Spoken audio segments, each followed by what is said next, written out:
All right, welcome back to the Shop Class Podcast. Tonight we got a super duper show. We got winners. We got shop teacher winners. We are here, and we're going to talk about the Harber Freight Tools for Schools. And getting right into it, let me introduce the director of the program, which is a program where they donate money to shop teachers that have applied for this. It's kind of like a grant, almost like, but Tae can explain it better. Tae, you want to tell us about the program and what year are we in? This has got to be year 4 or 5, right? Absolutely. Ron, first off, let me just say thank you for inviting me. It's great to be part of this esteemed and honorable group of shop and skilled trades teachers from across the country. Again, to everyone out there, my name is Tae Kang. I am the program manager of Harber Freight Tools for Schools. And if you're not familiar with us, we are actually a philanthropic initiative of the Smith Foundation, which is the private foundation of Eric Smith, the owner and founder of Harber Freight Tools, the national tool retailer. And our initiative is aimed to invest and support an understanding in skilled trades education in U.S. public high schools. And as Ron mentioned, we have an annual prize. It's our Harber Freight Tools for Schools prize for teaching excellence. And it's actually, this past year was our 6th year. And past year, we donated $1.25 million to 20 outstanding skilled trades teachers across the country. And what that includes is 15 prize winners who each received $50,000. And we had 5 grand prize winners who each received $100,000. And I'm really honored and thrilled and excited to say that we have two of our most recent prize winners on this call or on this podcast, Matt Blomquist from Taylorville, Illinois, and Leif Sorgule from Peru, New York.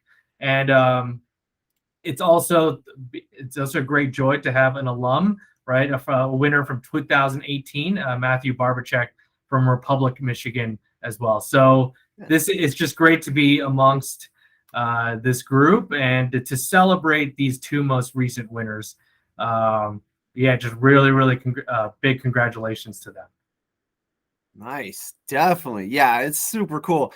You know, I always tell people, Harber Freight gives money directly to the shop teachers. And people are like, really? And I go, yeah, like a lot of money, like enough money that you can make real changes in your shop. Buy a machine, change the amount of tools you have, do a bigger project.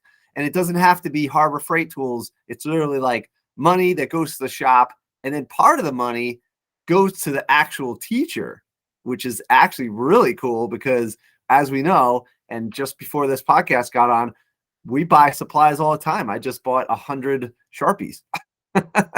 Ron, you're exactly right. You know, I think the amount of money is incredible, right? With 70% of the funds going to this program, right? And it has to be used by the program. It can't go towards like the football, program or the English department. The 70,000 or the 35,000 has to be earmarked and utilized by the industrial technology program or Matt's construction program, and they can use that however they wish, right? They can use it for supplies, they can use it for marketing, they can use it for scholarships, however they want to wish. And then the other funds, the 30%, whether that's 30,000 or 15,000, goes to the teacher directly as an individual, and he or she can use that however they want, right? They can go on pay for a vacation or long vacation that they've deserved, or help pay the mortgage or, whatever they want to use it for, that's up to them. And, Ron, you did touch upon something, the funds do not have to be used at Harber Freight Tools, right? As this is a foundation philanthropic effort, it doesn't have to be used back in Harber Freight Tools stores at all. Nice. Now we've gone through the mechanics of in previous episodes on what the application process is like. But maybe just skipping ahead, what is different this past round? Anything new or exciting? Any new surprises? What was different about this year than maybe a different year? Sure. So that's a great question. In previous years, including in 2018, the year that Matt Barbercheck won, we awarded $1 million to 18 teachers, right? We had 3 grand prize winners, and we had 15 prize winners. This past year, right, the year 2022, we donated $1.25 million, and we had 5 grand prize winners and 15 prize winners. And this is all thanks to the excitement and energy and enthusiasm around the program, and it's our leadership, right? Especially Eric is so grateful for all the hard work that skilled trades teachers do on a daily basis, and he increased the amount of funds to 1.25, and we just celebrated on October 4th our 20 recent winners, and we're going to continue to explore and figure out ways to continuously improve and grow the program. So it's exciting that to see the program expand, and right now is going to be our time to reflect on what worked this past year and what can we continuously do to improve. Nice. That's awesome. Super cool. And I love that, like, it's really legit. Like, you guys get feedback from the teachers, and I've heard you guys make changes and stuff like that. So yeah, I can talk, like, we do surveys at the end of each year.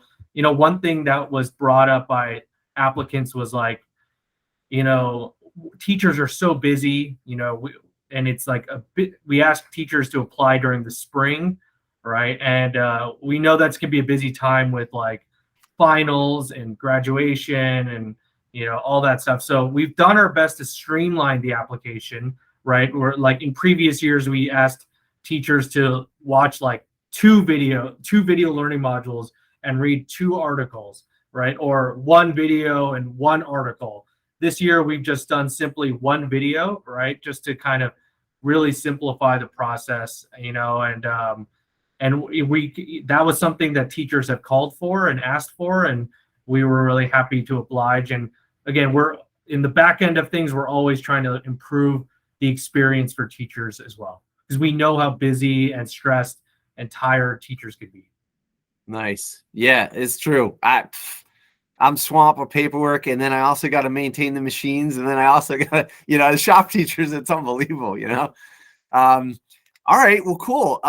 Tae, you want to stick around for a little bit, and we'll, but if you got to go, it's okay. No, yeah. What I would love to hear is, we have 2 most recent prize winners. On October 4th, we celebrated them in these surprise celebrations across the country, and it was a really joyful and thrilling day. I myself got to present at Jared Monroe, who's an automotive teacher in Columbia, Missouri, at his celebration.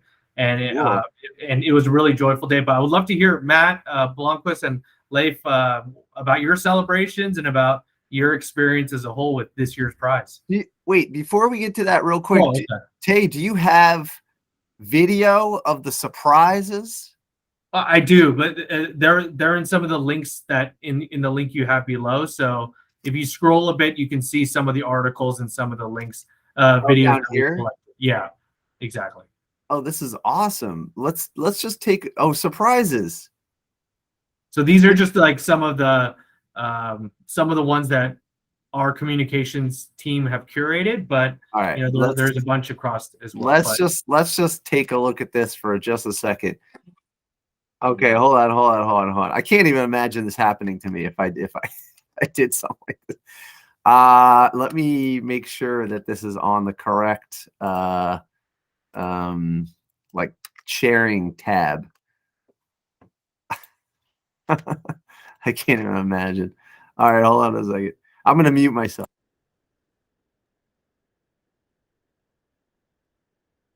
We've got a little surprise.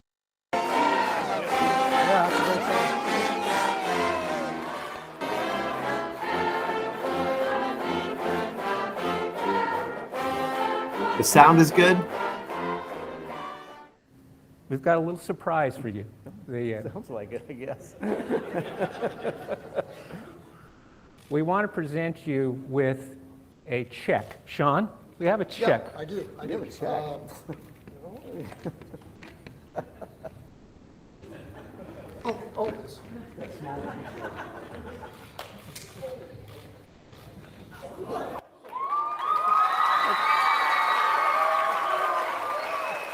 Check for $100,000 for Evergreen High School.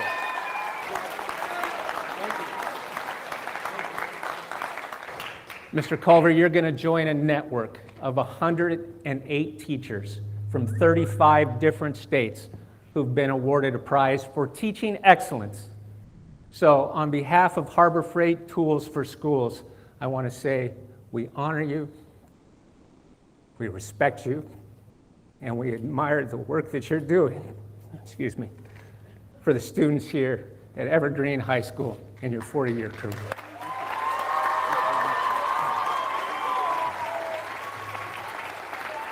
I was shocked. That was passionate. Oh my God. That's amazing. Yeah, that's an awesome clip. Just a little bit of information behind the scenes on that. That was a presentation for grand prize winner Bill Culver, who teaches construction in Evergreen High School in Vancouver, Washington. The presenter at that celebration was actually Bob Kilmer, who is now a retired construction teacher based in Enumclaw, Washington. And Bob was a grand prize winner back in 2017, the first year we launched the prize. And he was actually the only winner from Washington for the last 5 years. And then this year, Bill and Corey Torper, another construction teacher from Washington, both won. And he was like, finally, I'm joined by these other Washingtonians. So he was really, really thrilled. And it was just a great treat to see two colleagues and get to meet each other. And as Bob mentioned on that call or at that presentation, all of our prize winners join a network. They join a community of other skilled trades teachers from across the country, and they'll get to share ideas, best practices, get to kind of talk to each other, and to have someone who empathizes and can relate with all the joys and struggles of teaching skilled trades in a high school. So it's thanks for sharing that clip. And yeah, you're right, it was very, very moving. That's awesome. I got one more, and I feel like it's good that you give color. I'll just do like a minute of this, and then if you give a little background, I like these background stories. Hold on, let me pull up the clip. Okay, that's not it. This is it. And I'll mute myself.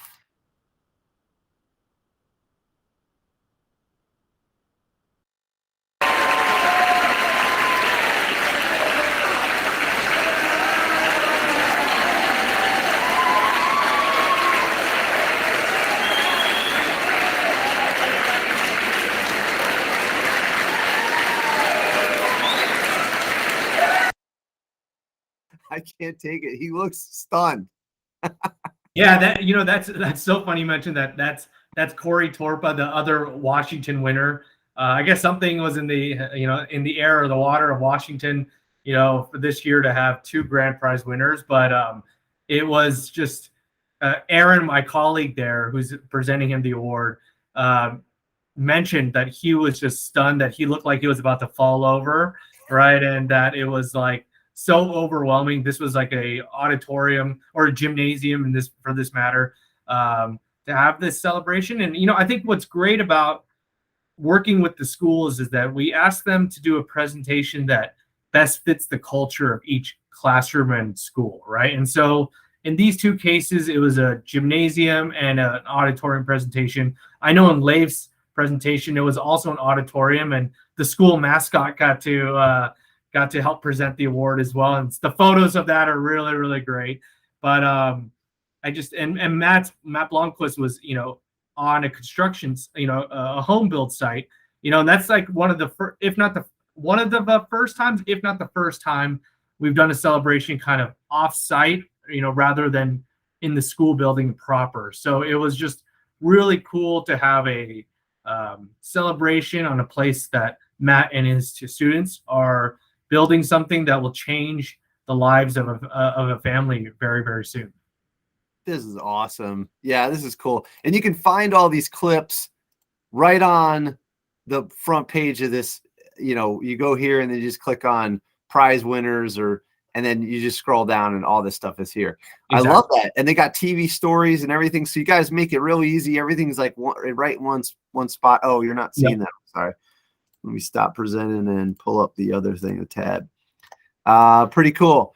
All right. So should we lead in to our guests and maybe we should tell a story about how did you surprise them?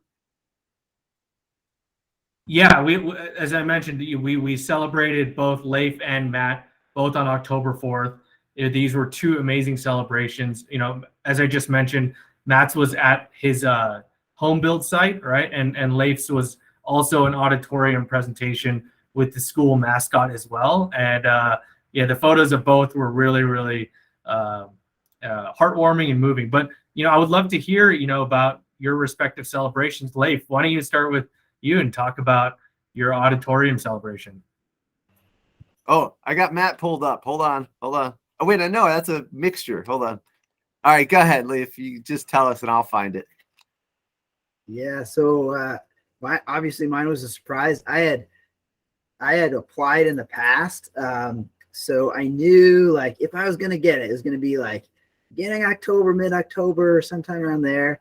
And then my principal, he's popped in like the day before, and he said, "Hey, Leif, do you have any students that like take a lot of your classes? I just want to like, I don't know, we got to ask about classes and stuff." And I was like, "Oh yeah, so and so." And I was like, "Huh, that's kind of funny." And then it was the next day.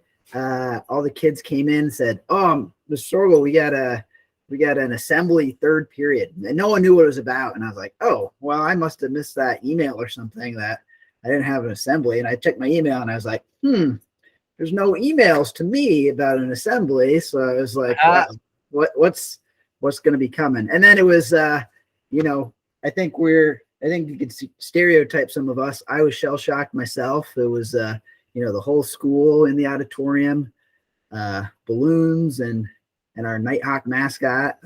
No, it was great. It was very well done. And they got a video of this? I'm sure there's videos somewhere. No problem. Not in my possession, but that's okay.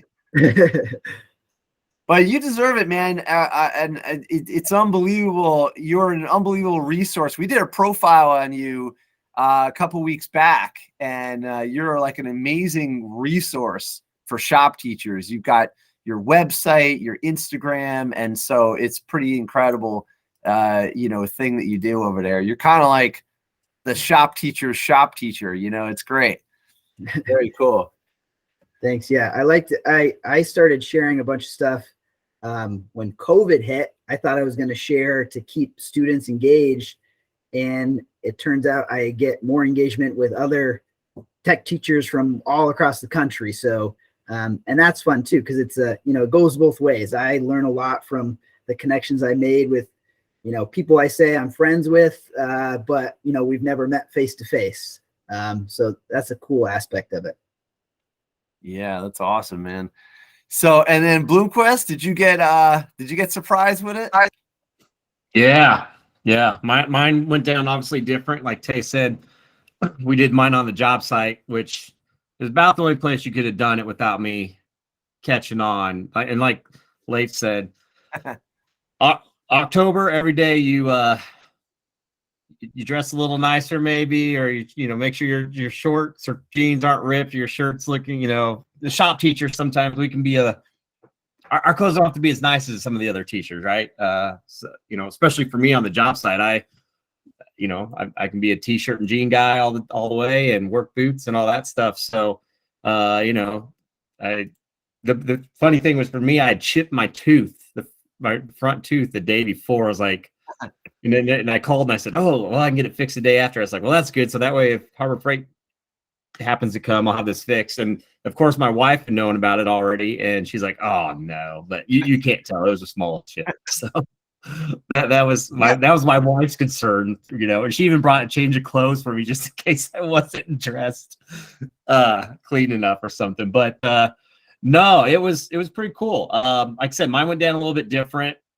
Being at the job site, we have Tommy TV, which we've had on the show with Neil and stuff. So Neil was a big part of the surprise, being the media class and all that. So he did say behind the scenes, he goes, there is a lot going on. He's like, you'd be impressed on how many emails and I think some Zoom calls and core collaborations and stuff go on to make the surprise happen. So kudos to Harber Freight. They put in the work to make it special for you, and man, do they ever. So we're at the job site, Tommy TV, students pop up and the kid like, hey, Tommy TV and Tommy Photo, they're outside, some of the kids. And I was like, oh, okay, which isn't really that unrandom for us. Like we have a good relationship with them. They come and do highlights, they do whatever. Usually I know about it. So right away I'm like, maybe, like, okay, maybe it's it, right? So I was like, all right, well, I go, just keep working, guys. And the kids came in, they're like, yeah, we're just getting footage for whatever reason they said, So we kept on going as normal. Then all of a sudden, the kids are like, Bloomy, air's outside. I said, okay. They're like, what's going on? I said, just keep going. Just keep doing what you guys are doing. I said, I think something really cool is ready to happen. They're like, what's going to happen? I said, don't worry about it. Just keep on going, So then all of a sudden they're like, the newspaper's here. And then, they're like, Hutch is outside. Who's our principal? And then about that time, I see my wife and one of the newscast ladies walking down the side road because they've been parked in the back.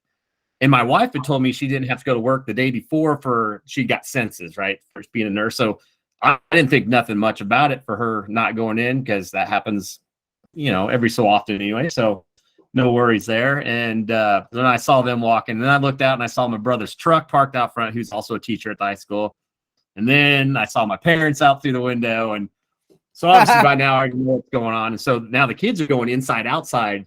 And Carmen knows some like, hey, don't say nothing to Matt, blah, blah, blah. And then one of them was like, there's a huge check outside.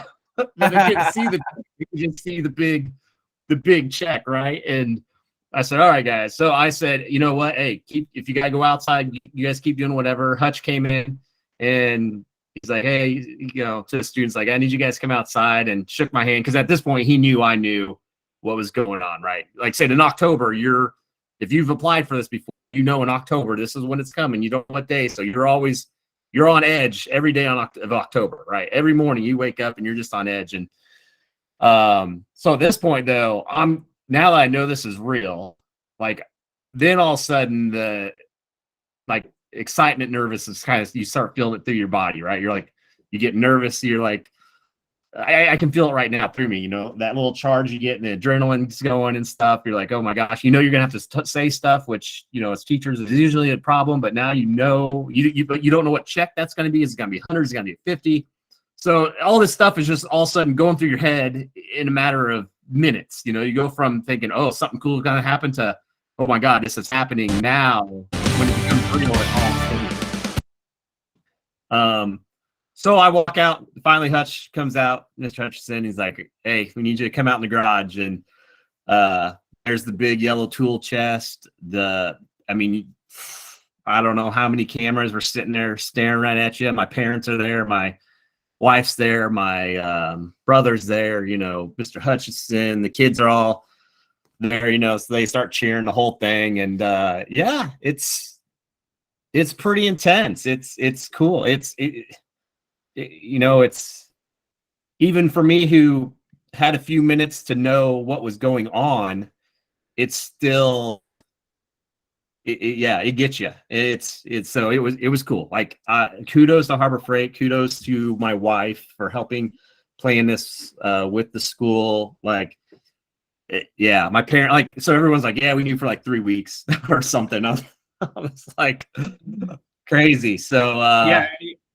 Well, I want to say like kudos to, everyone in your, school and the families who were able to keep it a surprise, the confidential, that's something we really emphasize. And, I also hope that we saved you all from, a few weeks of extra stress, right? Because in years past, we've typically announced at the end of October, and in our planning for this past year, we were like, oh, let's move it up a bit. Let's just, kind of throw a curveball, shake it up. And we know that some people were expecting the end of October, but we decided to just add a little change up there. So, and which we think worked out really, really nicely and saved some of our teachers some extra stress of having to figure out if they have to dress nicer that day. So, but I do want to say before I go that, this is an annual prize, right? And we will be launching this again next year in 2023,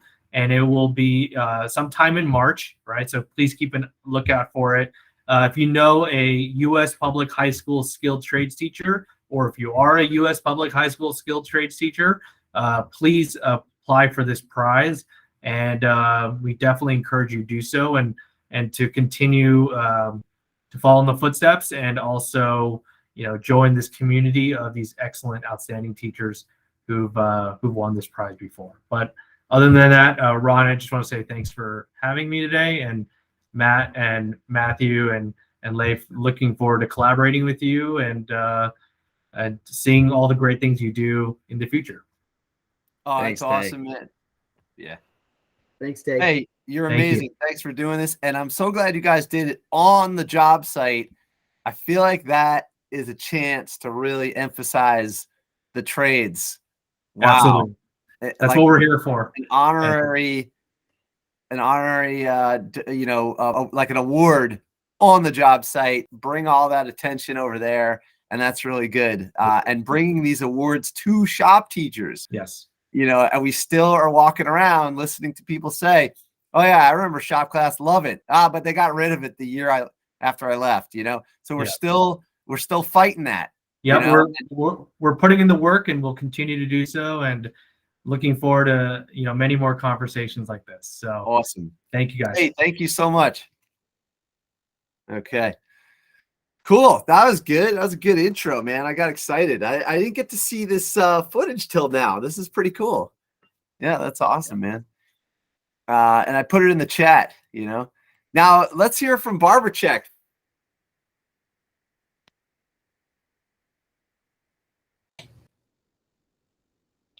I think things froze. Something froze. That's only on Ron's screen.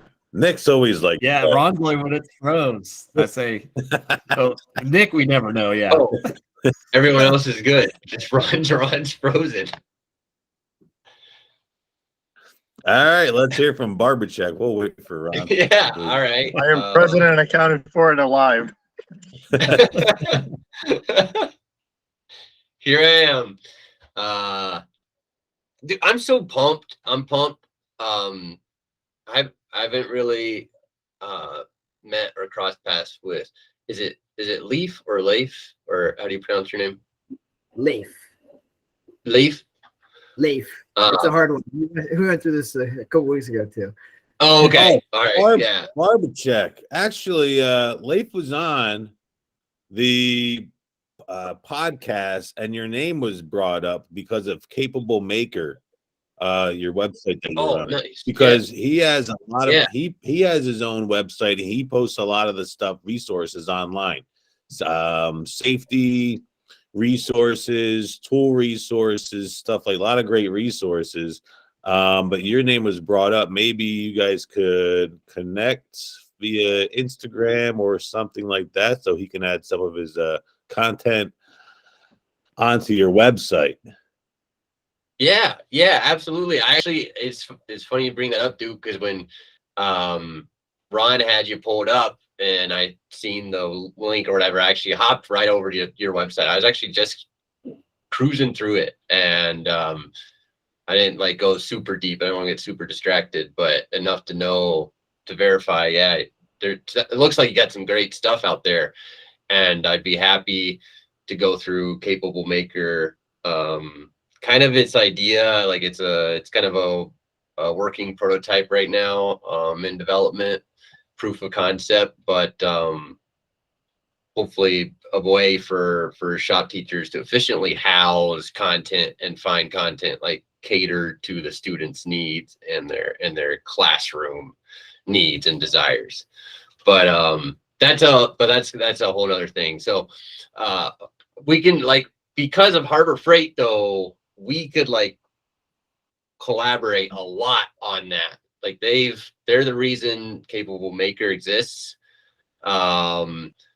They've been helping me pilot that project. By the end of this year, they'll have invested about 30 grand into the project.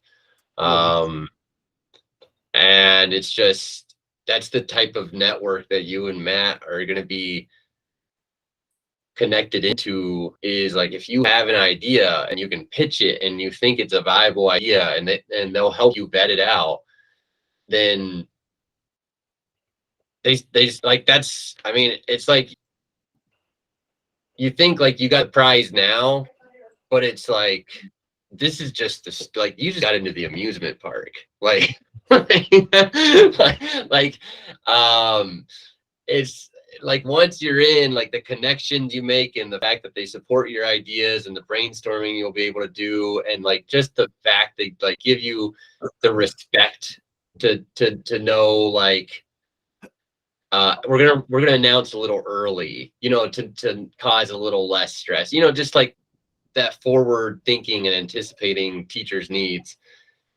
I can't say enough good about it. So this is stuff like Ron and I would just daydream about Shop Class Podcast, and like how, like, the pinnacle of it, right? And that's what Harber Freight's doing. Like, they're basically doing what we could come up with, or perhaps even better. And that's saying a lot within the education sector. You know, like, most movements, especially top down, are very, very top down, right? Not like bottom up driven, and they're very bottom up driven organization. That's great, man. That's a good thing they're doing, man. They're really supporting the shop teachers. It's pretty awesome. Cool. So Matt, so I missed part of it. Did you get to tell a story about how they surprised you? No. Yeah, I thought I was sorry. Too I many thought I was Matts. in trouble. That's amazing. Like this is, well, speaking of like how they're thoughtful. Like, I got an email, like, I knew the day they were going to announce it, and then I got an email that morning that said, hey, we won't announce it until like 5 o'clock. That way, just focus on your day and know that it won't be announced till after school. And I had drafted up like thank you for the thoughtfulness to communicate that. You know what I mean? Like, it was in the drafts. Like, I just hadn't hit send. I was like on my prep. I like got up from my computer and went out in the hallway, and my boss was there, and he was like, and I was like, what's up? And he just kind of looked at me. He's like, well, I've been better. And I was like, is something wrong? And he's like, I got to talk to you about something down here. And he led me into my own shop, where, like, as I turned the corner of the shop, they had snuck the school band and the entire middle school and high school, which isn't a lot for my school, but still. And they like did the school song, and they did, like, kind of like what you saw with the auditorium, and it was really cool. It was very it was cool. It's cool seeing these guys get it as well, because, like, you forget in a way, and it's very reminiscent of how, like, kind of special that moment is, getting to see other people experience it in that way. And sometimes I think I almost probably received it too young. Cause, like, I'm not sure if I fully appreciated that as much as I realized. Like, now, but it's cool. I mean, it's been very beneficial. I mean, it's a template. Like if you want to start a movement, I would just use whatever Harber Freight tools for schools is doing as a template, and just steal it and use it, because it's working. Like it's working really well. Nice. That's awesome, man. What Matt, Barbercheck, what kind of big changes do you think happened in hindsight? What was your like top 3 significant changes to your career or to the students or to the shop after winning the award?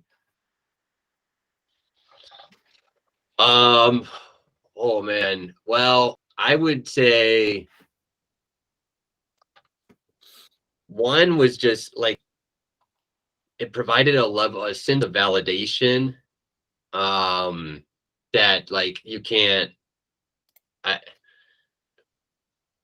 can't say did enough good. You know what I mean? Because as we know, you're the shop teacher. You're kind of bottom of the totem pole in a way, even if no one really says it. Like you feel like you're probably always trying to justify your job in a way and different things. And so to have this outside organization come in and say, hey, no, we're going to give you like personally some compensation, and we're going to give your school like just the validation that is, forget the number behind the dollar sign, just the like the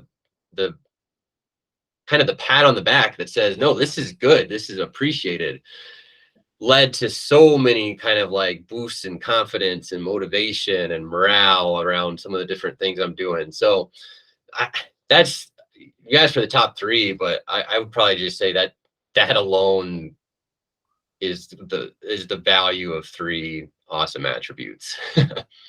Yeah, I would say outside validation from a tool company, that's a good idea.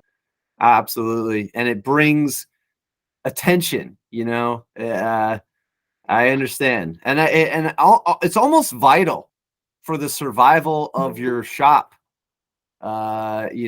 which is like, it's I don't understand how to operate a shop class without outside influences, because it's going to be real difficult, because eventually administration, they lose their way. They lose sight of how important these classes are. Because if they don't hear from industry, and they don't hear from the parents, and they don't hear from the shop teacher, and they don't hear from the kids, eventually they're just going to think it's a wasted elective, which it's not. But that's a difficult thing. Like hopefully people are listening to this or watching this and they say, you know what, I'm going to go support the shop teacher. Even a letter of confidence, a visit, $5 that gets us more pencils that we lose every day. Anything that brings, that brings up the morale of the shop class. Absolutely. I agree. Andrew's here, man. Thanks for coming in. Hey, how's it going? All right, good. So that's pretty cool. Oh, go ahead. What are you gonna say, Andrew? Oh, sorry. Let him get settled in. He's getting settled in. That's pretty cool. So that's good. And then now let's go around. I would like to know your plan, if you have one. Blomquist and Sorgule, do you guys have a plan for the money? What are you going to do with the money? Leif, you want to go first? Yeah. So there's I don't want to sound ungrateful, because that's a tremendous impact it's going to have, but I can already spend it in my head like 6 different ways like that. So I got to make sure, when I look around my room, I have some great stuff. I'm actually pretty spoiled. I'm set up quite nicely right now, but I also see a lot of equipment that's been there for 40 plus years.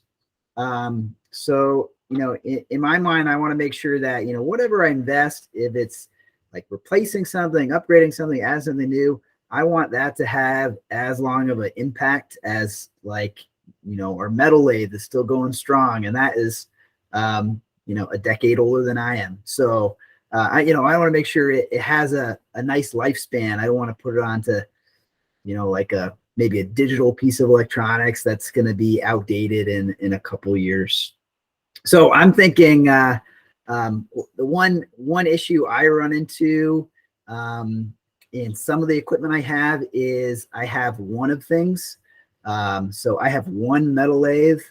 I have one MIG welder. I have one stick welder. So it'd be nice to get duplicates because I'll have classes of 20 kids. So it's hard to cycle them through unless I come up with like stations. So I think I'll get some metal fabrication equipment, but smaller ones because space is a commodity in my room, and I don't want to take up too much of a footprint. And then I think like one newer age piece of equipment is a laser engraver. So I was looking at a bunch of different brands. I'll pick your brains if you guys have any experience with the Boss lasers.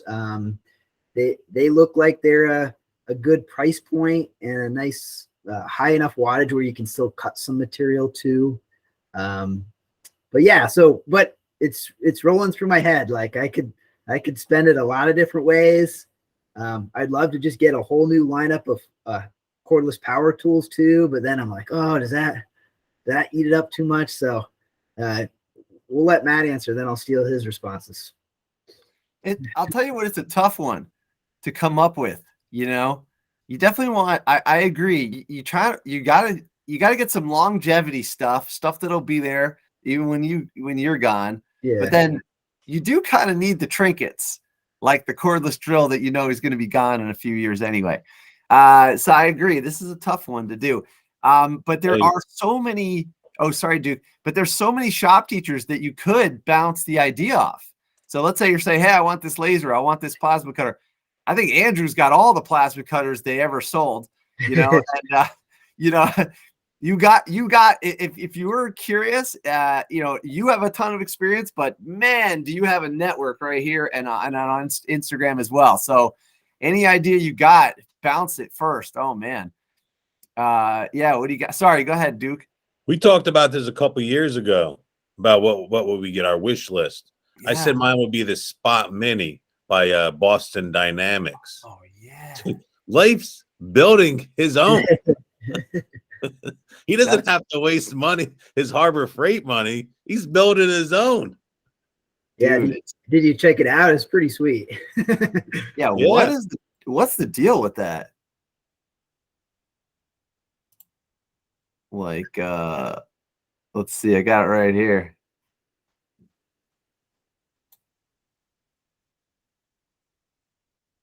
Did it freeze? Are you guys good? Yeah, we're good.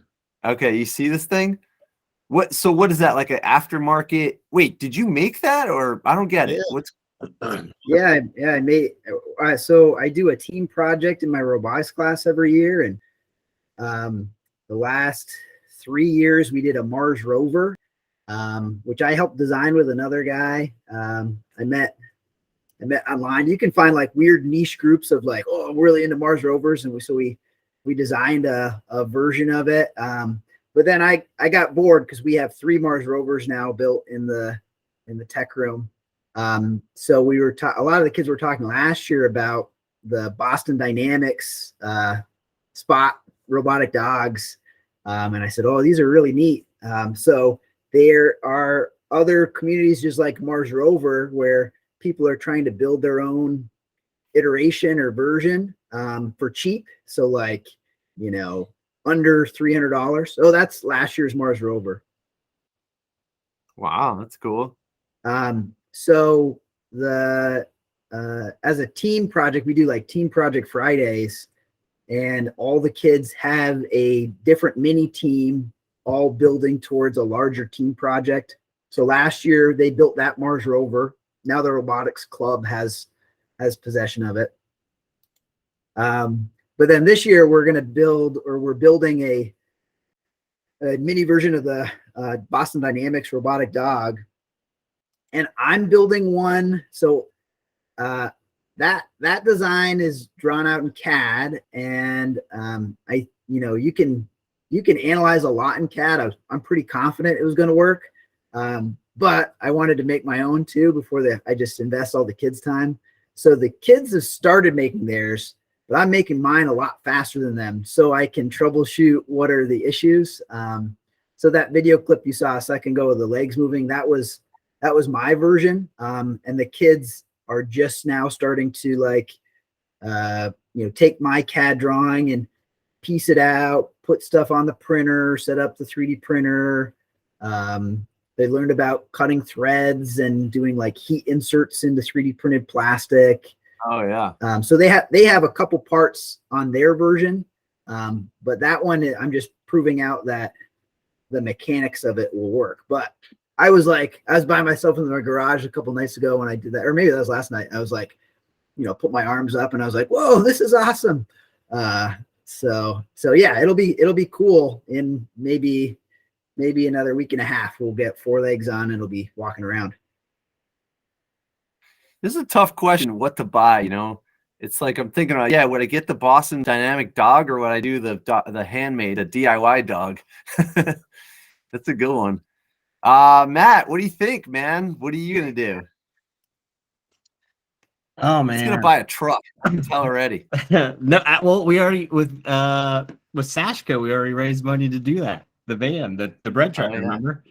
So yeah, yes, we've done that once already. That we should be getting out here Christmas time, maybe. I think start working on that. But anyways, they spring that question on you, like at least they did for me with the news people, like right off the bat, and I'm just like, there's a bajillion things running through my head, and I have no idea. Like your brain just starts turning. Now, when I got interviewed for a few days later, I had time to kind of sit on it and stuff. So I know pretty much for me, I'm kind of like Leif, where, I'm pretty spoiled, pretty set up, got a lot of connections. But we do have items where spending $3,000 on one thing, isn't in the budget on a normal year, or even grant money that we get. It's not wise use of the money, right?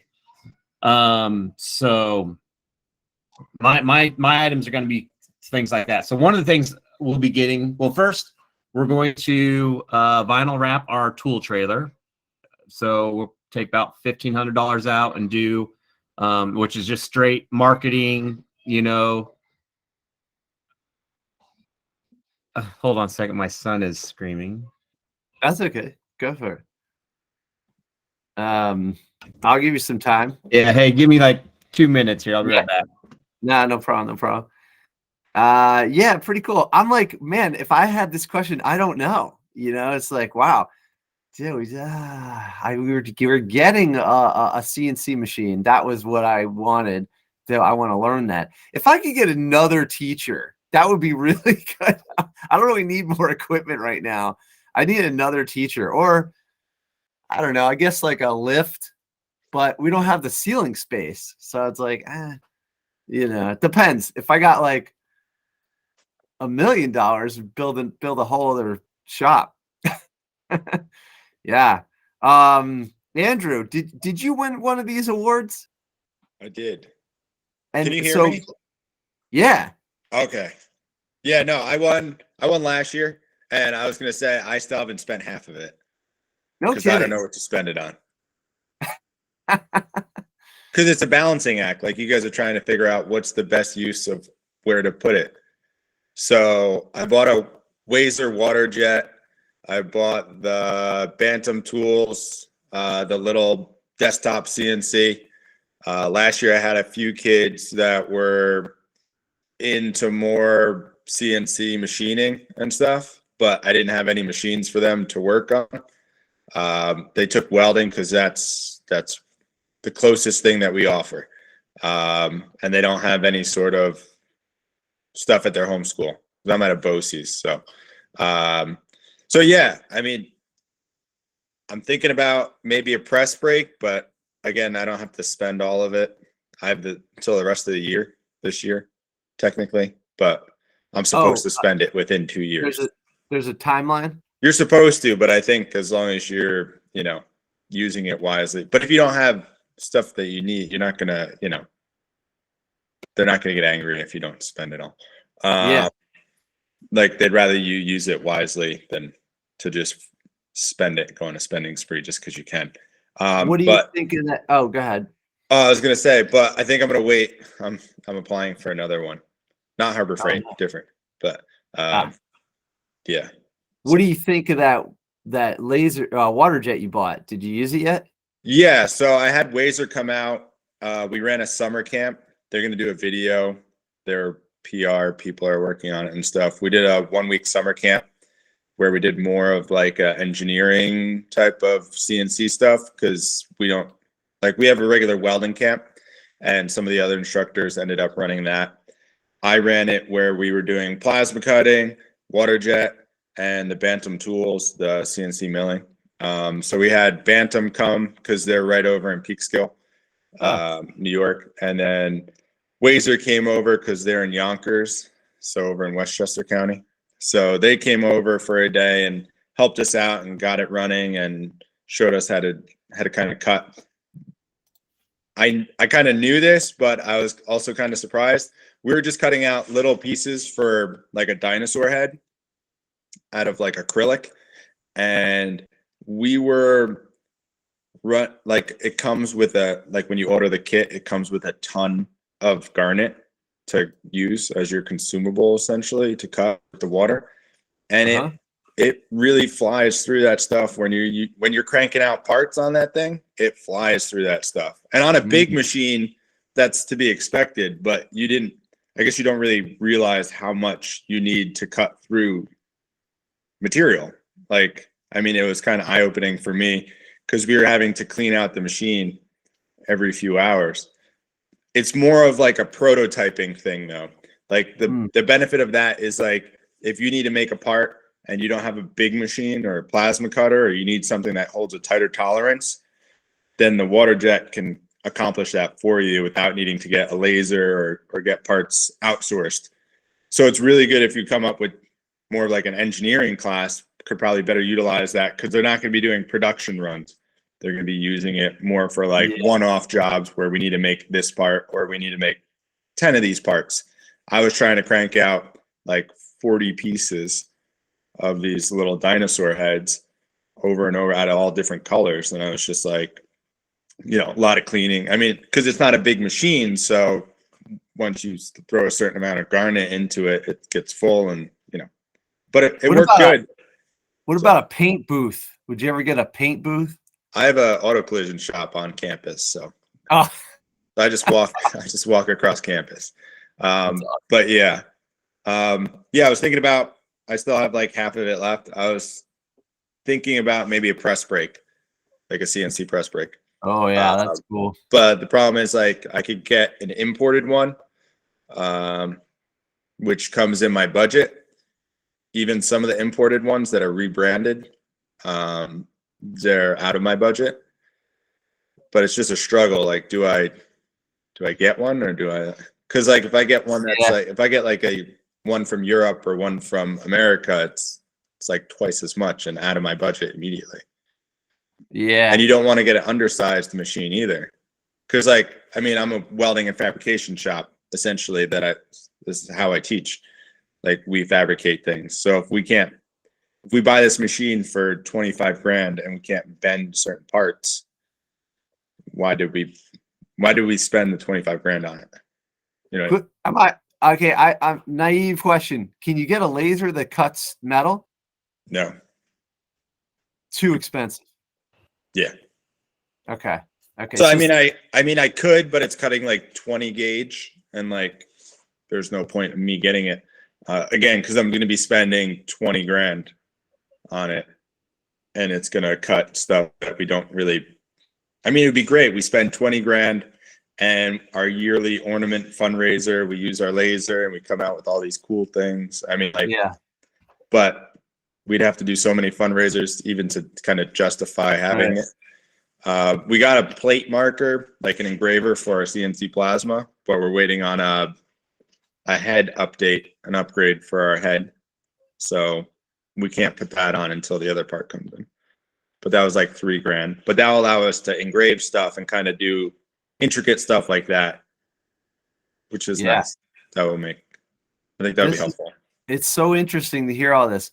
Let's go over to Nick. Nick, what do you think, man? What would you buy if you won this award? Uh,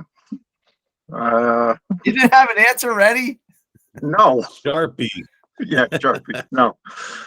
I don't know. Like Leif was saying, you want to upgrade your older machines, and part of me is, with the curriculum I've been teaching, it's more in the digital end, but also doing the hands-on stuff. I'd want to, upgrade our welders and upgrade some of the, maybe our bandsaw is probably from the 60s. So, upgrade that older stuff.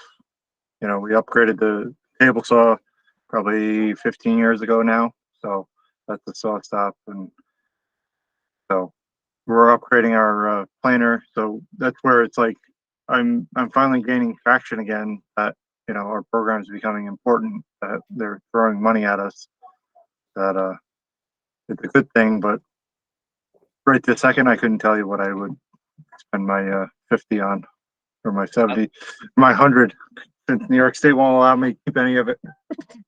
Oh yeah, some states don't allow you to hang on to the teacher portion of it. Is that well, we probably shouldn't ask that question here, but yeah, let's go down that road. But yeah, some states don't allow it.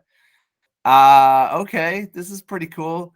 Duke, we asked you already? Oh, the dog. Yeah, I started with the Spot Mini. I'd still go with the Spot Mini. I walk around the cafeteria on like lunch duty with it. How cool would that be? Yeah, man. Dog greets you at the door. Then you just walk around the classroom with it. That's just funny. get lines of code instead of dog food. Oh man. One of those therapy I don't know. dogs. Yeah, I was thinking about that Wazer too, but for middle school, I don't know. Andrew may have talked me out of it though, because middle school kids, you're just kicking out small parts for these kids, That's who I had, and it was middle school kids for my camp. Yeah. So like they liked it, they were engaged with it, but it's like even my CNC plasma, like sparks everywhere. Kind of, it's a louder machine when it's running. It's a welding class technically, so like once they see how to use it, and if they're working on a project specifically with it, the engagement is there. But when we're cutting out like production parts, it's just like background noise. Like they're like, yeah, whatever. It's like, it's exciting. It's a good hook, essentially, if you need more of a marketing type of thing. And it does come in handy when you need specific parts. But again, it was, at the time it was 10 grand. So, it's nice to have, because like if I need a certain part made quickly and it needs to be within a certain tolerance that I know my plasma can't do, then I could throw something on there and kind of knock it out quick. But like even my seniors, I had a couple of them come back. They're like, did you get that thing working? And I was like, yeah, Wazer came this summer. We got it working. Works good. They're like, are we going to use it? Like, are you guys going to use it a lot? And I was just like, well, it's kind of like for like one-off parts. So like, we'll use it. I'll show them how to use it. I'll show them like advantages, disadvantages, obviously. And like, since we have a plasma cutter, advantages are with 99% of what we do, we're going to the plasma. So, nice. But I don't think you have a plasma cutter. So that could, like the WazerJet for your class in your scenario could be the plasma cutter that I have in my shop rather than, vice versa. How's the software? It's fine. It's all online. You just kind of import your file, set what you're cutting, kind of figures out the speeds and everything, and then you just import it on a SD card. You pop it in, you hit a couple buttons, and you hit go. There's a couple like little things that I wish, I know they're like, there's a magnet in the door, and it's like a safety switch. And if the magnet gets pushed in too far, then it won't cut. And then you're like, what's wrong with this thing? And you have to call up Wazer or email they email you pretty much like right back within an hour or two. But you're just like, it's not cutting, it's doing this, this, and this. And they're just like, oh, just make sure the magnet pulls out a little bit. And you're just like, oh, okay. And then it's running again. You're just like, okay, perfect. I want to shift gears, and we've talked about what you buy and stuff like that, but I want to talk about like the application process and what you guys had to do, to fill this out. So Matt, you want to tell us a little, like, what's it like? What are some of the questions? Like, how do you think you won it? What'd you say and stuff? Oh man, how did I win it? I feel like I'm always asking that all the time, like, or what was the difference between me getting 50 and not 100 or whatever, right? Now the questions on the application itself, you got your general ones, like, and if anybody's listening that does this, make sure you put it in like a Word document, save it so you can use it if you don't win the following years, because you just build off of your original one. But you got your, who are you? Why'd you get in teaching? Was there an aha teaching moment? Whatever, things like that. You have that general question. Then you get into your program, what's your program all about? They try to get you to dial in on how your students, are benefiting from what you do. There's probably, I think there's a, what sets you apart, what sets your program apart from the rest, kind of things. Now, all these questions are pretty, general questions, and, I would say probably common questions when you're kind of going for things like this. But the challenge of this is, and this is one area where Barbercheck really helped me out a lot when I applied the very first time. You got to get good. And I think being on social media has helped me out with this too. You got to get good at telling your story, and you got to do it concisely, quickly, and to the point, which social media, that's what it's all about, right? You're telling a story and you got to tell it in 3 seconds or, to a minute, or else they scroll on. So, because you only get 2,000 characters, you don't get 2,000 words. I could write a 100-page paper as long as I can research it and find enough information. But as soon as you tell me I have to do that all in 100 words or something, or 1,000 words, that becomes a lot more challenging. So the challenging part is actually sounding amazing and convincing in a very small section. So that, I say, is probably where the challenge is in the application. We all have, I think, if you sat here and asked us questions, we could all go on a good rant about our programs and why we got in teaching, or moments that we love, or how we've helped out our students and things like that. But getting to the point quickly, and that was a challenge. Or I guess it definitely took me all 3 years to hone that in, right? Then the learning modules are pretty cool, actually. I forget who it was. What's a learning module? Like that you have to actually learn something and then talk about it, or it's like studying? No, I mean, you can call them learning modules, you can call them prompts. They kind of have, how do you want to kind of describe them? So what it is, so they give you, this year they didn't do any articles, but in past years it's been articles or videos. This year was, I forget which one it was, but one of the learning modules was, or the prompts was, the creator of construction and geometry, or geometry and construction, or whatever. And then they go through this presentation, kind of a question answer with, I think it was with Tae even. And then the question at the end is, how would you implement these strategies, or how are you already implementing these strategies in your program, in your class? And you kind of go from there. So they take like a topic. Like last year was data collection. This year that was one of them. And the other one of the prompts was like a manufacturing, and I think they made donations or something.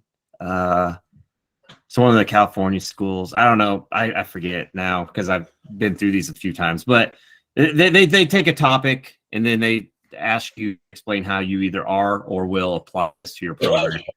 And then, and then the other cool thing I really like that they've done this year and last year was you get to do a 2-minute video of, there can't be any students in it, but you can do whatever to highlight what makes your program great, which is great because I think we've all gotten really good at, you know, we make our TikToks, we make our reels, we make our posts. So that was super simple. Like the survey question after the win was, how much time did you spend on your video submission? And mine was like 20 minutes. And that's because I kept recording because I'd mess up my thing. And my video submission was super simple. Like last year we did a whole tour of the house that the kids built because that's what, you know, that's what I was really proud of. That was the first house we've done. That was a relaunch. This year, I literally took my phone, did a screenshot of me going through Thomas's resume because he's now teaching with us. So I had a student go first full circle. And then one of my former students from 2017 grad, 2018 grad, she did a interview with Sashco in their marketing department. But because of those connections I've made and everything, and she took my drafting class just because she needed an elective to graduate as a senior and end up loving, you know, had a great time in it, but having a little bit of some trade background and knowledge and now having this communication degree, Sashco, I had reached out to Sashco to talk to her just because friends, right? The marketing department talked to one marketing major. And they're like, actually, we'd love to talk to her about a possible internship, see if she'd be interested. And so that conversation I had with Shelby on my phone, that was my other half of that. 1 minute was Thomas's resume, 1 minute was that. And I was just so excited that those two things had happened. You know, what more proof do you need that something's working than two people getting starting their careers, potentially landing jobs and everything. So I really like they put that video in there because we are very good at telling a story quickly on video, but sometimes we are not master writers. How did you do the video? You have a screen recording of you going through their resume and then telling a story about it? Is that how you did it? Yeah, as I was scrolling. So what I did was I took a however long video scrolling of the two things. Then I did a voiceover as it was going through. I timed it out to 2 minutes, recorded a few times to make it sound smooth. Bada bing, bada boom. Well, not to get into the weeds, but what program do you use to record your screen scrolling? I think our phone had like a screen recording app on it, maybe, or all right, don't even worry then. I'm just curious. Yeah, that's a pretty cool idea. It may have been you cut too. I'm not sure. And then the voiceover was just voice recorder app. That's awesome. All free stuff. Yeah. Leif, what tell us about your application process? What did you have to do? What do you think? How did you approach it? Was it a little different than Matt's? What do you think? So there's some of the same. I'd say Matt got it right on point. I had the same kind of technique. You get the prompt or you get the question, and then I would just write for a while. Boom, boom, boom, boom, boom. And then it's 2,000 characters. I'd be like 6,000 characters, and then I'd be like, all right, delete. Get out this fluff word, and then I'm down to like 2,500 characters. Then you like really comb through it. And it makes you realize like how much fluff you put into your normal conversation or writing, because you really have to dial in. I think I spent more time on condensing than the actual writing. But then also, Matt, it sounds like you did it 3 times. This was my 3rd time applying as well. I made the finals. Actually, no, this is technically my 4th time applying. The first time, I bet I applied maybe the first year, but as I was going through it, I was like, oh, whoa, this is like, a week before it was due. I was like, oh, this is way more intense than I thought. So then when you had a Barbercheck to compete with, you had no chance that year. No, I'm just kidding. Yeah. So I made the finals once before in my 3 years ago, and then I did make the finals last year. And I made the critical error is that I thought like, oh, I made the finals the year before.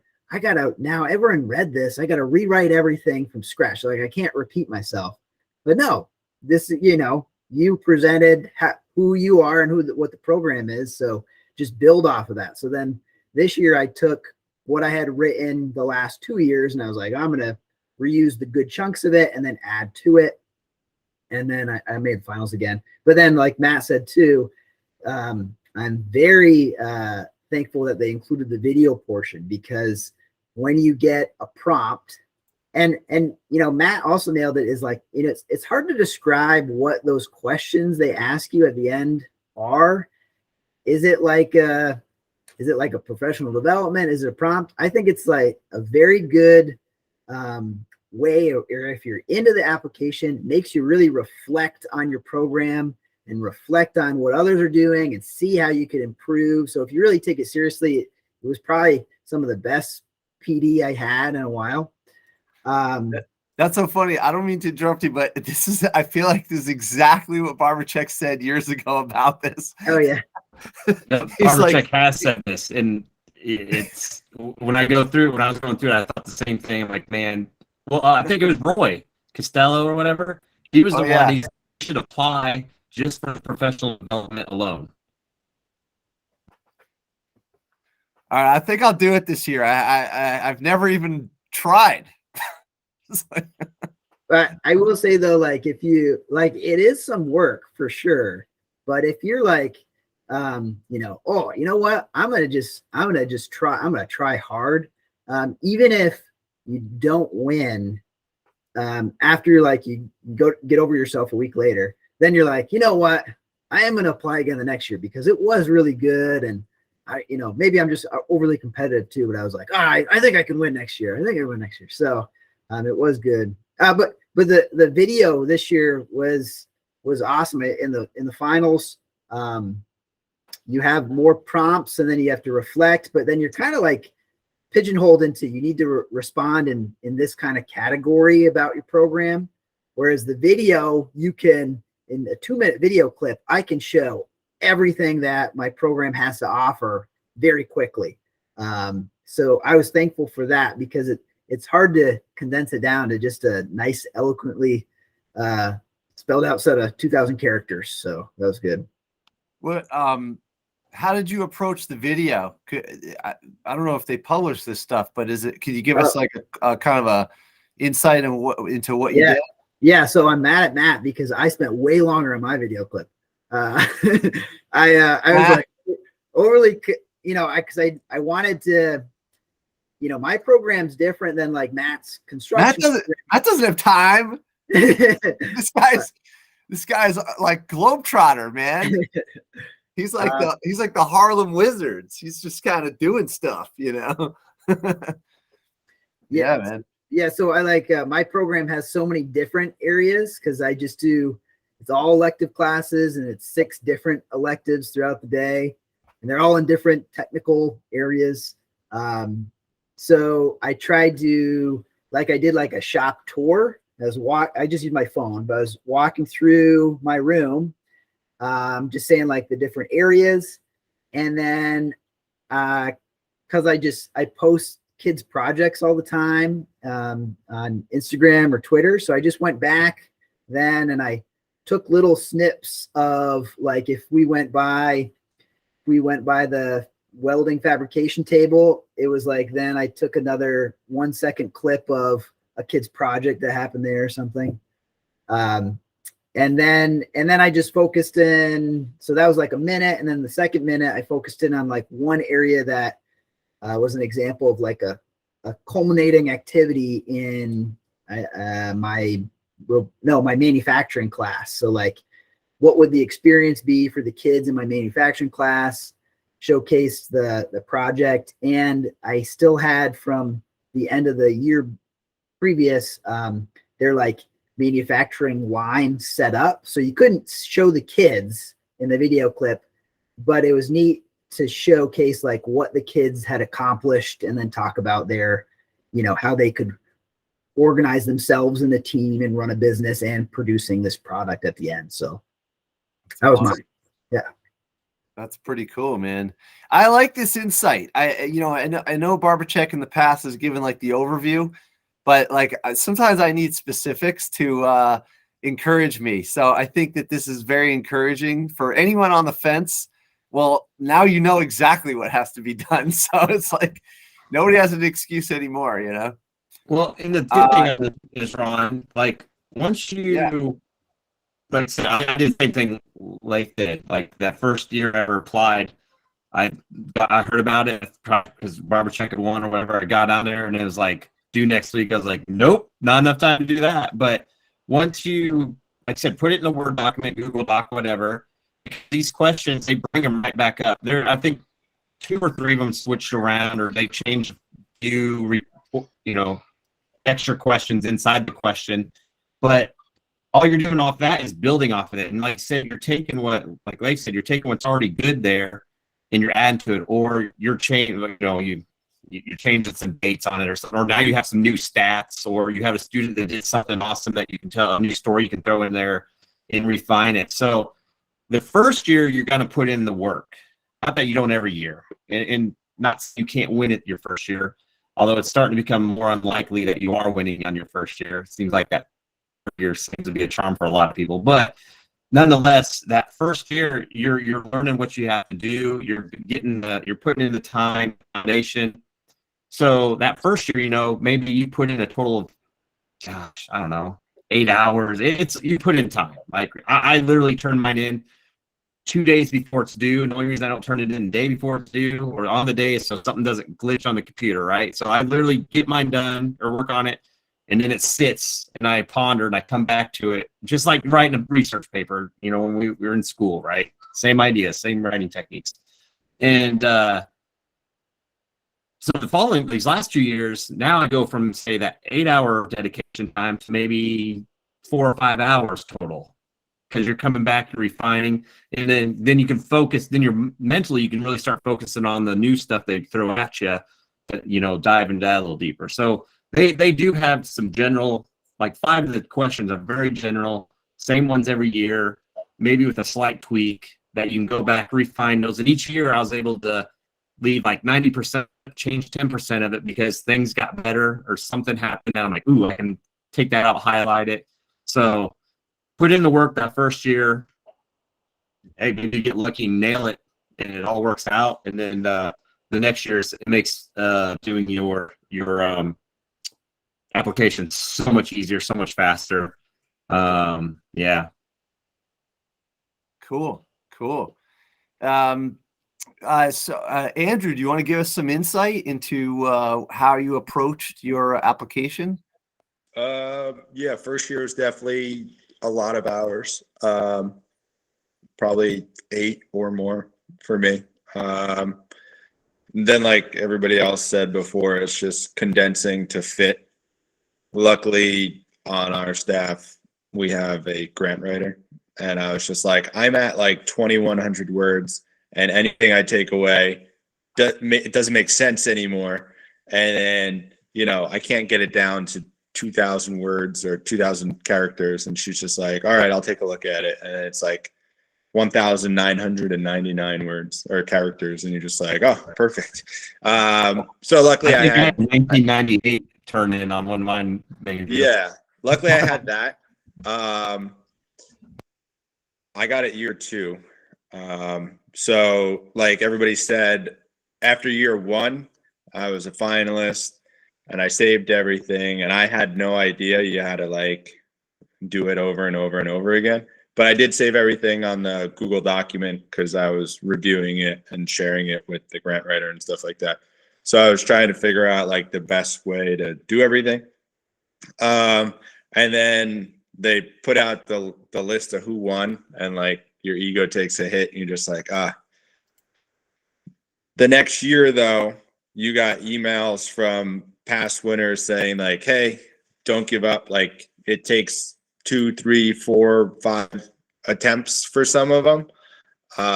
So I was just like, all right, I got it this year. Like I know, like, and I've been writing grants like constantly for all sorts of things. So I was like refining because I kept getting no's from like other people. So I was just like, how do I improve on this to make sure that my program gets what we need and the money? So year 2, again, they introduced the video, which was great. I think I saw it had to be like it was a 1 minute video, or was it 2 minutes? It might have been 2 minutes or whatever, 2 minutes. But like you can't use students, and I think last year you couldn't edit it. Oh, really? No, you That was could. my- You that was had my to be understanding. like so many gigabytes or whatever. Also, Yeah. 'Cause mine was edited. Like, I mean, we edited it, but you it had to be 2 minutes, and also had to hit a size limit too, which Yeah. so if you were adding stuff, you really had to. There So wasn't much mine you could was, do to it. and I think the video, like when I was talking at Let's Build It, the event that they have where they get everybody together, that one. Yeah. When I was talking to everybody at Harber Freight Tools for Schools, they're just like, yeah, it's your video that really got you like across that line compared to some others.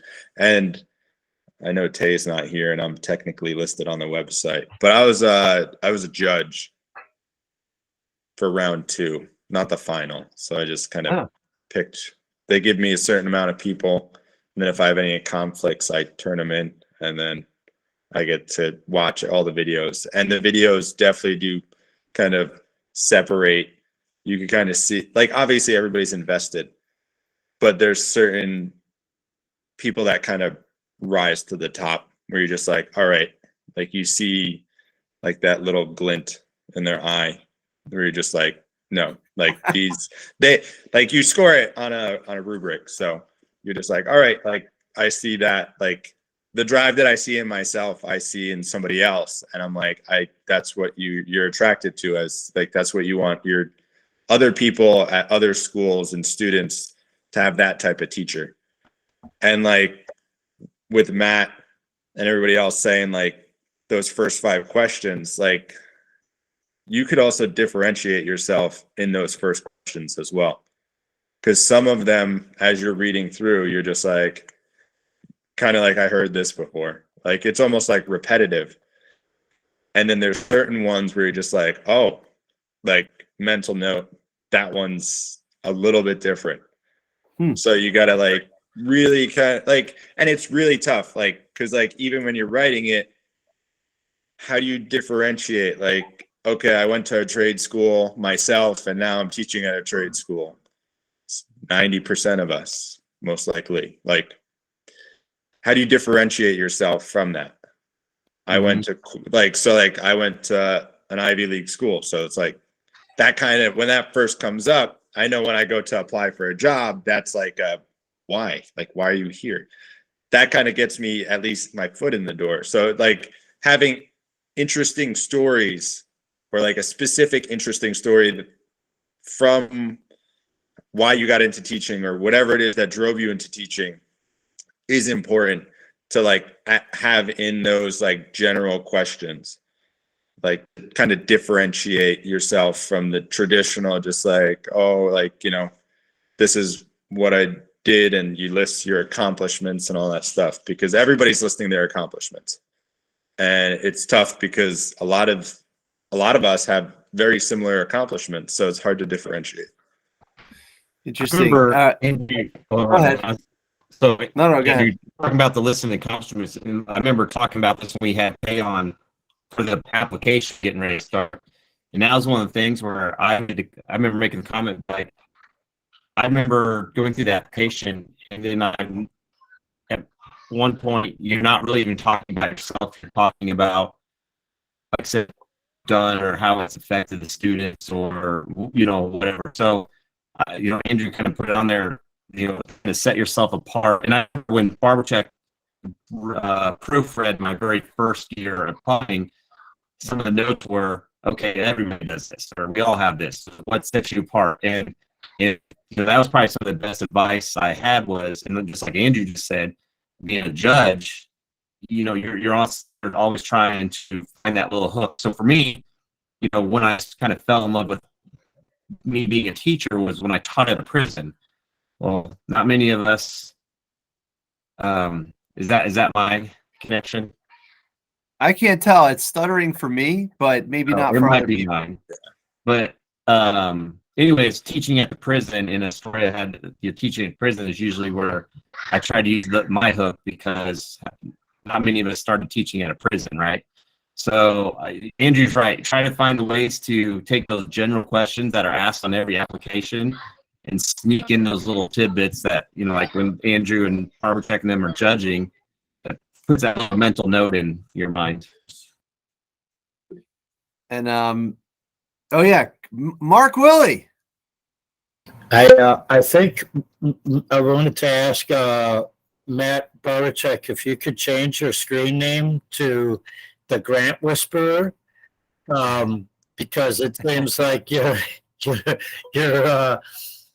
skill set has been appreciated by many folks here. Love to hear that.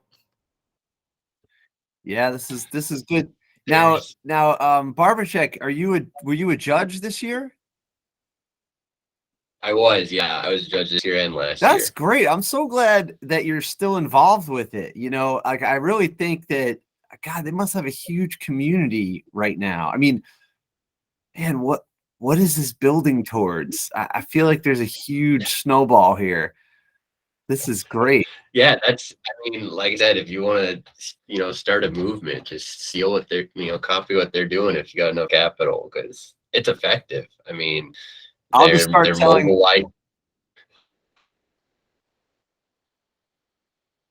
I'll just start selling like really good tools for cheap, for better prices than anybody else. Yeah, I'll have some extra cash then.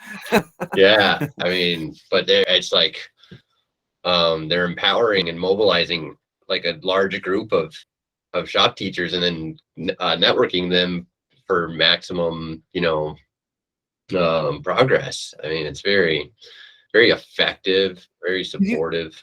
Could you tell us about some of the follow-up? Like, I know that there's this, like, I guess Leif and Matt Blomquist are going to go to a summer camp or something, and or a conference, and like, what is going on that we don't like? I know there's the award, but what's the other stuff that they're not telling us? What's going on? It's a top secret initiation process that no. No. So like part of the prize is just getting to join like the network of teachers. So it's cool because being part of a network of teachers that aren't tied to geography but are tied to a level of vetting out, you know what I mean? Like there's a level of quality you got to be, or standard you got to be in order to commit to finishing like the application and like actually so you're around people that aren't like local or close enough to you to have like any sort of hierarchy, but you also know that they are very, very committed to the profession. Like otherwise they wouldn't be there. Like you can not be there and be very committed to the profession for sure. But if you're there, you can't be there and not be committed to the profession. And so it's just like, that's a really cool room to be in. And it's not a room we get to be in very often as educators, which is silly because it's like common sense would tell us it's a very impactful room for people to be in. But after doing it a few times with Harber Freight, it's clearly a very impactful room for us to be in. So I've been in that room with Andrew. And so now Matt and Leif will be able to sit at those tables with us, and they treat you just as if you were like a corporate executive in a way, and they needed you to travel for a trip. They say, hey, we're going to fly you here. We're going to pay for your room and board. Then you're going to work for us for this weekend, basically. And when I say work for us, it doesn't feel like work because you're being very supported with your ideas. It's your people. It's life being brought to your,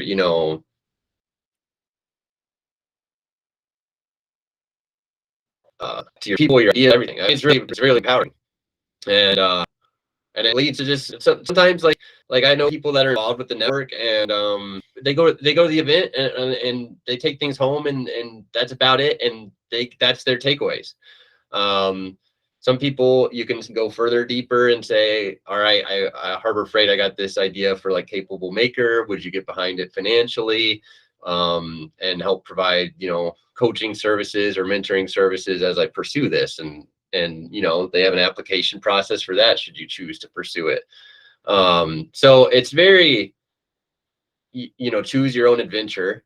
And no matter what you choose, I mean, it's like they're going to get as much awesomeness out of you as they can, because they're awesome. Like you're just going to be like, sweet, this is a very like beneficial relationship to be in. That's awesome. Now, do you go back every year? Yeah, so I don't know how long the tradition will continue. Eventually, right, they'll be flying if they're giving away 20 prizes every year or more. Eventually the cohort's going to get so large that they're going to have to fly 500 people to one place. I don't know, like they I think I heard the expression, they want to make it like this conference, like the Coachella of skilled trades instructors. Like, and so I've heard that kind of be brought up, and I've heard like the idea of like, once it's so big, then you can regionalize, right? And then sponsor these sub conferences, Midwestern region, or maybe by content area, so they're always adapting. And so I don't doubt that it'll be anything less than excellent. Yeah. That's It's cool, like man. Andrew, did you go for? It's like a huge like brainstorming event. Like they have a team that comes out and helps facilitate where your ideas should kind of be directed, and some things that Harber Freight kind of wants to touch on, and try and see if we could help them develop strategies going forward, because what they want is, the best shop teachers in shop classes around the country to provide students with the best opportunities to, succeed in whatever skilled trade they're working in. And that's what they're trying to do. And they're working with the government. We're trying to figure out, like, with politics and stuff, the best way to go about, advancing skilled trade education in the country. And one of the ways to do that is to get all the best skilled trade teachers in the same room. And then the better we make skilled trade programs, the easier it is to get the government to fund different projects around the country, and, advance the next generation coming up to be better, and, have a better society, essentially, I think. Yeah. But essentially that's like what I took away from it. I was able to make a lot of connections with different welding teachers and, all different sorts of construction teachers, and get different ideas and pull those out from the conference. And then I get to utilize those in my own shop and bring them back to my campus. So, I mean, you're in a room full of the best, essentially. So you get That's awesome. I'm getting chills here. This is dope. It's like a Top Gun conference. Yeah. Is Maverick there too? Go ahead, Mark. What do you got? So I was listening to what Andrew said, and I have a radical response that maybe should be saved for post recording. So if it needs to be tabled, I'll just look at Nick's face and I'll stop talking. So if you think of, let's say, just World War I and World War II times, where the culture needed to immediately put into action everything from food to you name it, right? Complete industrialization. We're able to do that because we're an industrialized culture. And we've lost that in the world of outsourcing So I'm interested in hearing. That's where my head went when Andrew was saying that, is if we run into, or not if, when we run into this again, without the world of this kind of culture that Harber Freight is re-upping, without the world of shop classes and small industrialized turn on a dime idea seekers, we're our own time bomb. So Exactly. that definitely a different radical way of thought. But I mean, if we're not prepared for a problem, we are the problem. Yeah, I mean, if you've seen the movie Idiocracy, it kind of says it all, you know. I mean, we all use ATM machines. Nobody knows how to fix them, you know. We're going to be making all these spaceships. There's only a few people that are a small percentage of people that are doing it. Most people that I've encountered just in my community in New Jersey, they don't even know what Silicon Valley is. You know, they don't know that there's these group of people that, you know, and I know it's a lot of software, but there's also hardware being built, all the space programs and whatnot. So like, who's going to do that? You know, and also, where's the talent pool going to come from? So the assumption that people don't want to make things and they just want to study things, I think that's a bad assumption. You know, you never know where the talent pool comes from. I mean, somebody put some electronics, what is that? You know, like some people, they make somebody put like electronics on a guitar, and now we have rock and roll, you know, like at some point in time, people make these huge leaps, and we don't know where that's all coming from. I mean, Edison didn't even go to school, you know? So, yeah. What was that you put in the chat there? I had to do it. You said Silicon Valley. I said Silicon Valley makes Lexel. Silicon. Yeah. That's good. But yeah, I mean, you know, I have a student that works at Tesla on the R&D side. I mean, that kid came to me.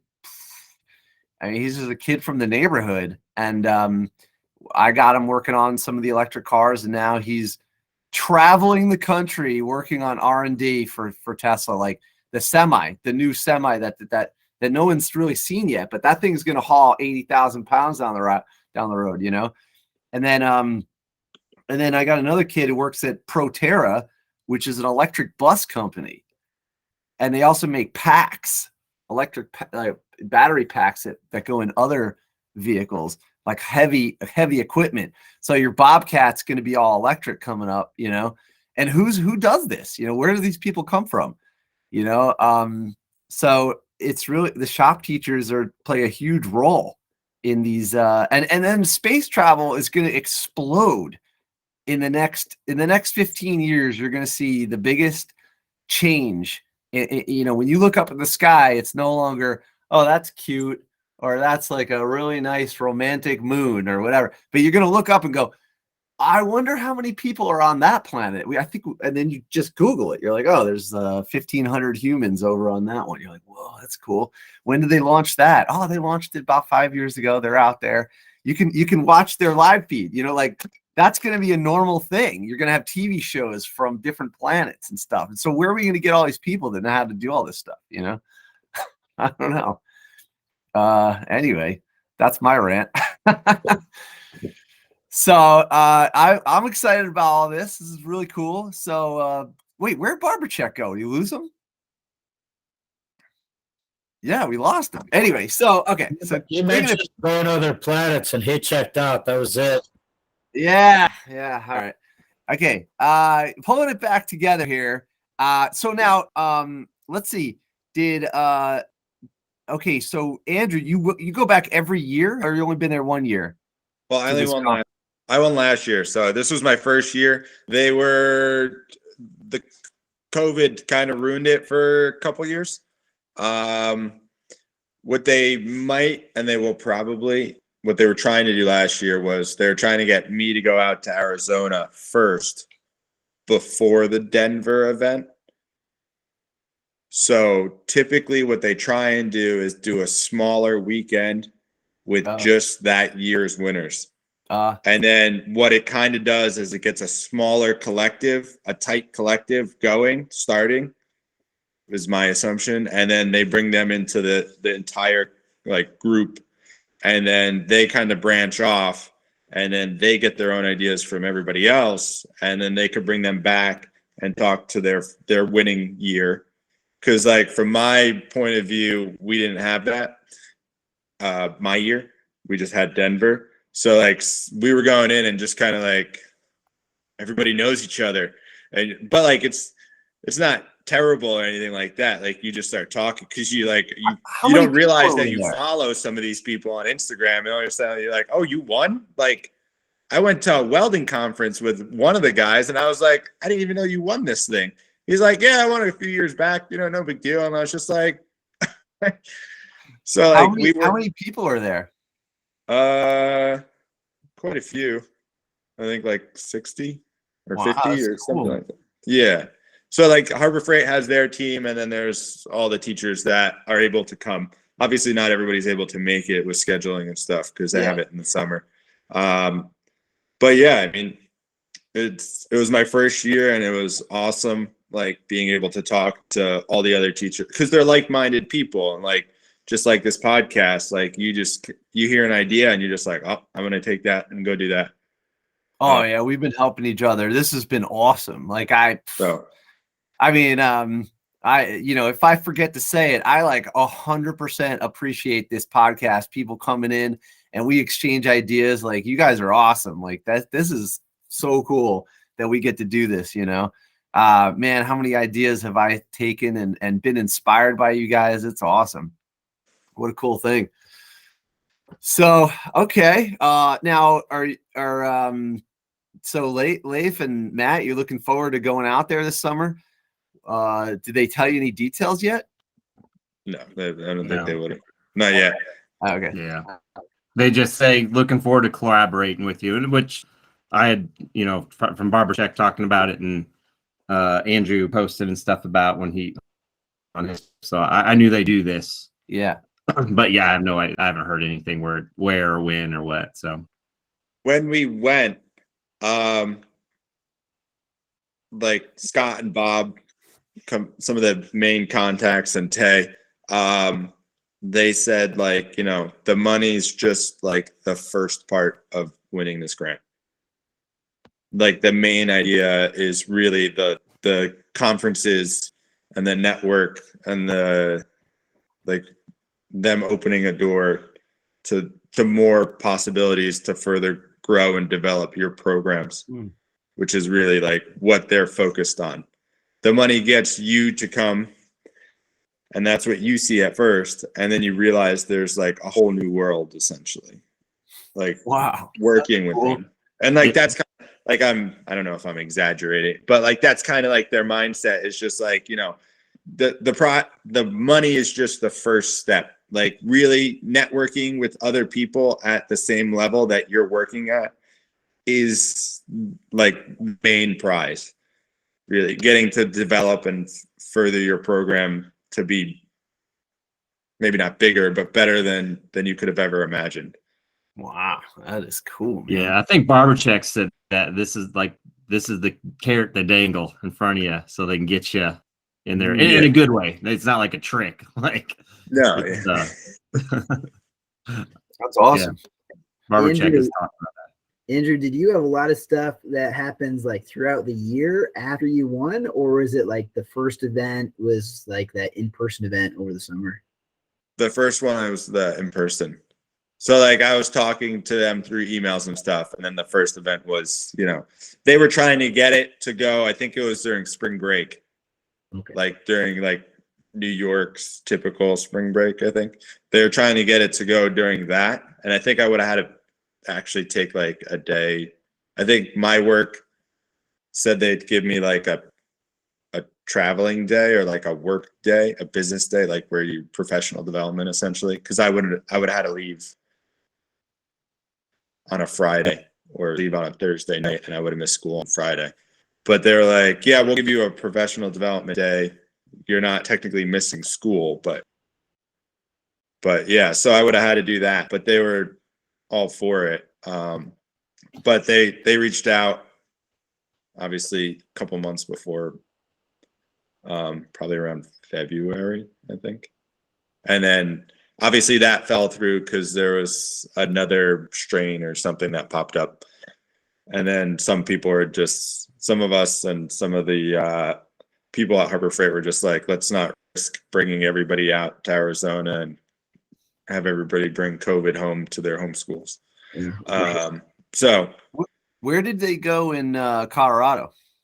we went to Denver, and then we went up into the mountains. Oh, nice. It's beautiful there. I was at a wedding in the summer at Arapahoe Basin.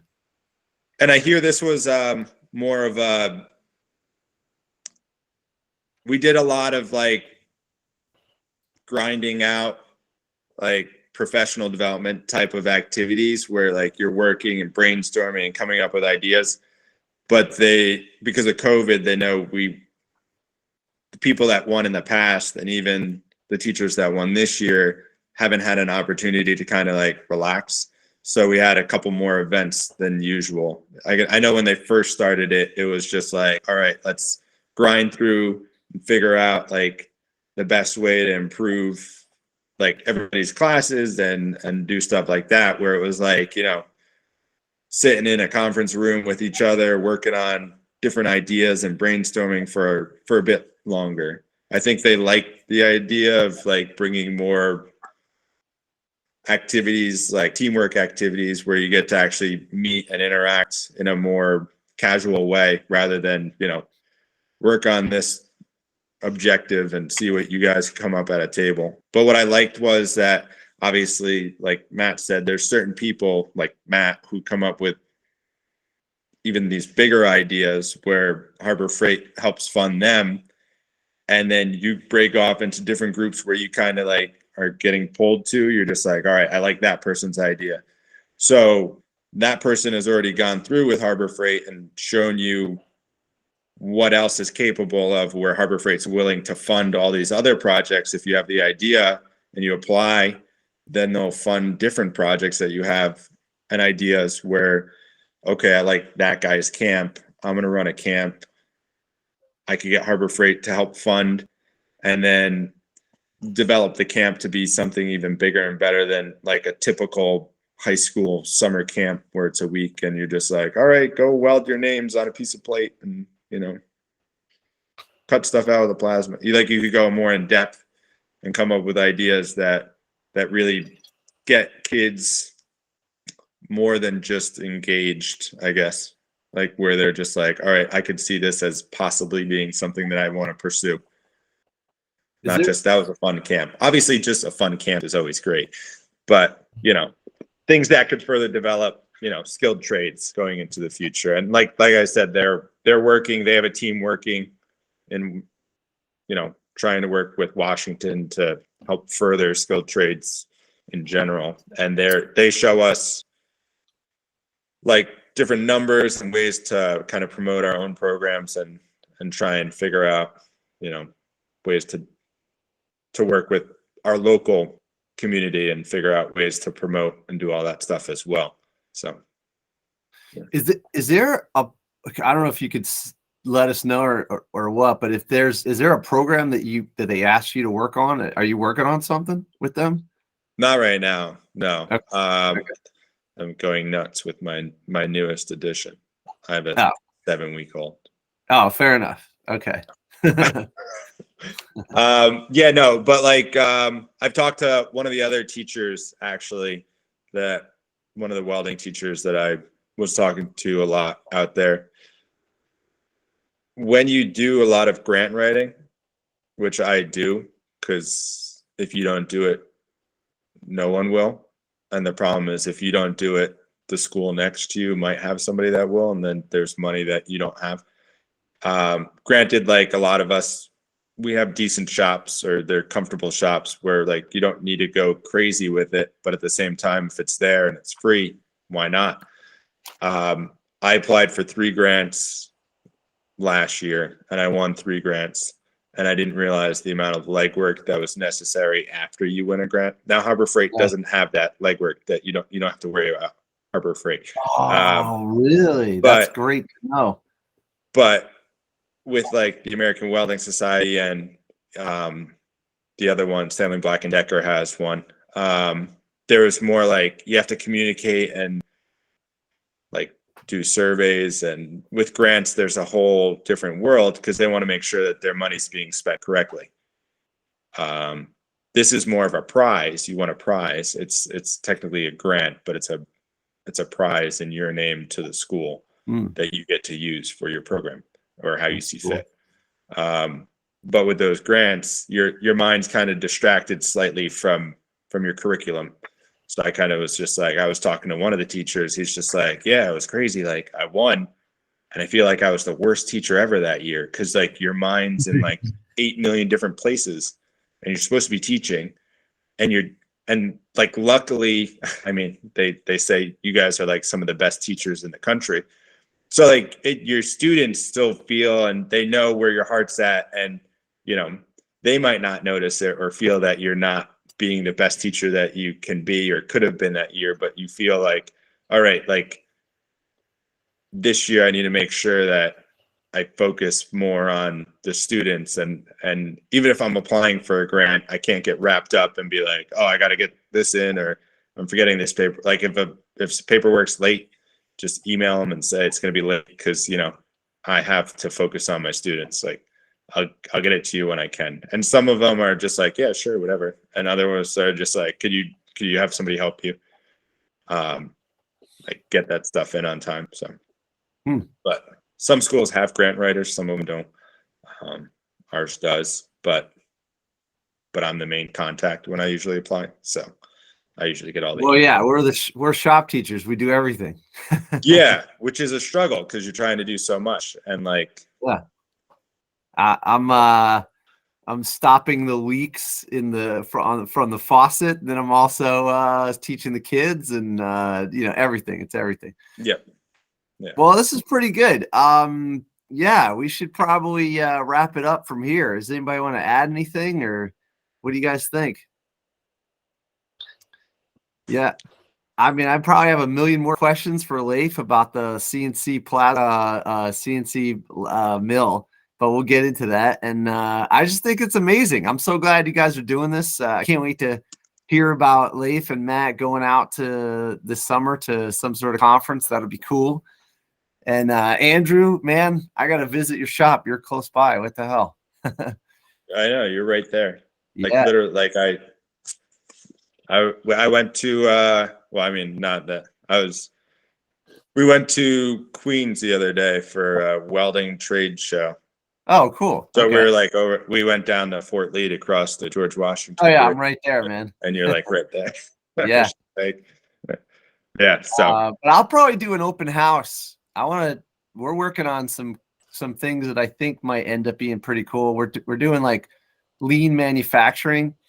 So we're trying to get all the workstations set up, and it's all designed by the kids. So I don't know how well that's going to work, but we'll see. But I'll do an open house anyway. We did one year. It was awesome. And then I think that was like the COVID before COVID. And then the COVID year, I think I just forgot or something. And then that was it, All right. Well, this is a good one. We'll wrap it up here. So people can actually get to bed and do things. Thank you for stopping in. Awesome. Shop Class Podcast. Congratulations, winners. The Harber Freight tools for schools. What a cool thing. I shop at Harber Freight all the time. It's not even a plug. I mean, I literally buy like a ton of stuff there.